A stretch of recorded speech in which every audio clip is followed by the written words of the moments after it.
BJP की core committee की बैठक अब समाप्त हो चुकी है। 5वीं सीट को लेकर क्या कुछ समीकरण निकलकर सामने आया है, जो जंग है वो काफी ज्यादा दिलचस्प है। नमस्कार, आप देख रहे हैं देशवा न्यूज और मैं हूं आपके साथ अंजलि। राज्यसभा चुनाव जो है वो 16 मार्च को है। समय जो है वो पूरी तरीके से खत्म हो चुका है, लेकिन इसी बीच लगातार महागठबंधन और एनडीए सरकार की बैठक पर बैठक हो रही है। इस बीच राज्यसभा चुनाव के 5 सीट को लेकर समीकरण जो है वो काफी ज्यादा देखने को मिल रहा है। जंग जो है वो काफी ज्यादा दिलचस्प है। इसी बीच बता दें कि बीजेपी की कोर कमेटी की बैठक समाप्त हो चुकी है।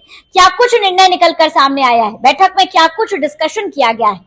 पटना में राज्यसभा चुनाव को लेकर भारतीय जनता पार्टी की कोर कमेटी की अहम बैठक समाप्त हो गई है। बैठक भाजपा के प्रदेश कार्यालय में हुई है, जिसमें आगामी राज्यसभा चुनाव की रणनीति पर विस्तार से चर्चा की गई है। बैठक में विजय शर्मा, नित्यानंद राय, भाजपा के प्रदेश अध्यक्ष संजय सरावगी और नरेंद्र जी समेत कई वरिष्ठ नेता एवं कार्यकर्ता मौजूद थे।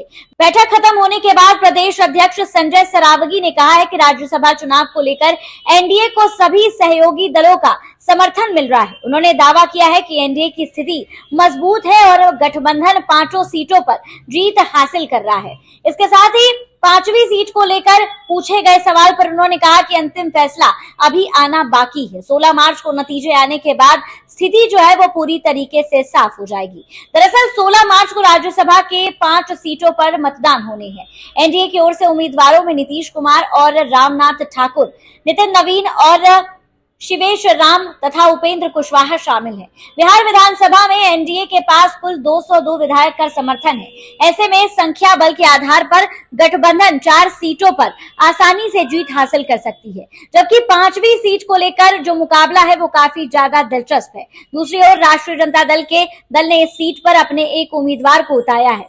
इसकी वजह से 5वीं सीट के लिए मुकाबला जो है वो काफी ज्यादा मजबूत देखने को मिल रहा है। राजद के विपक्षी दलों से के समर्थन की उम्मीद है।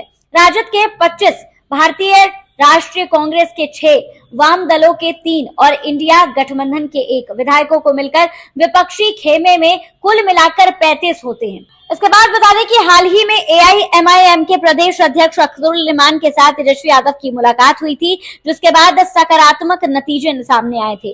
जिसके साथ ही बता दें कि चुनाव में जो है एआईएमआईएम जो है वो तेजस्वी यादव का समर्थन करती हुई नजर आएगी। फिलहाल इस बात को उन्होंने स्वीकारा नहीं है, ऑफिशियल कोई जानकारी नहीं दी है, लेकिन देखने में तो यही समझ आता है। फिलहाल बता दें कि बीजेपी की कोर कमेटी की बैठक अब समाप्त हो चुकी है, जिसके बाद से संजय सरावगी ने कहा है कि 4 सीटों पर पूरी तरीके से वो लोग जीतते हुए नजर आ रहे हैं। 5वीं सीट को लेकर समीकरण जो है वो काफी ज्यादा तेज है। जंग जो है वो काफी ज्यादा दिलचस्प है। देखना दिलचस्प होगा कि बिहार के राज्यसभा चुनाव में क्या कुछ निर्णय निकलकर सामने आता है। तेजस्वी यादव 5वीं सीट पर झंडा गाड़ पाते हैं या फिर नहीं।